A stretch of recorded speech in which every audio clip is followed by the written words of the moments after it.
ஹசீனா சையத் மகளிர் தலைவியாக நியமிக்கப்பட்ட சில மாதங்கள்லேயே மகிழா காங்கிரஸ் வந்து தமிழ்நாட்டில் அது வந்து இப்போதைக்கு நாங்கள் நிறுத்தி வைக்கப்பட்டிருக்கோம், எல்லாத்தையும் வந்து டெமாலிஷ் பண்ணிட்டோன்ற மாதிரி மாநில தலைவி அவர்களே அறிவிச்சிட்டாங்க.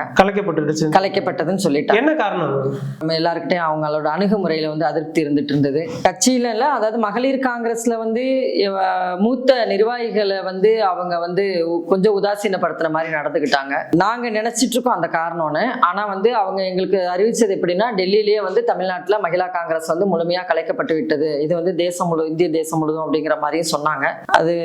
அதோட நின்னது, செயல்பாடு இல்லை, அப்படிதான் நிற்கிது மகளிர் காங்கிரஸ். ஏன்னா எங்களுக்கு வந்து ஜான்சி மேடமும் அவங்களுக்கு பிறகு வந்து சுதா மேடமும் எங்களுக்கு வந்து சட்டப்பூர்வமாக அதிகாரப்பூர்வமான எங்களுக்கு வந்து லெட்டர் கொடுத்து தான் எங்களுக்கு வந்து நியமனம் பண்ணியிருக்காங்க, நியமன கடிதம் கொடுத்துருக்காங்க. இப்போ ஹசீனா சையத் தலைமையில் அப்படி யாருக்குமே நியமன கடிதம் அதிகாரப்பூர்வமாக எந்த மாவட்ட தலைவிகளுக்கோ மாநில நிர்வாகிகளுக்கோ அறிவிக்கப்படலை.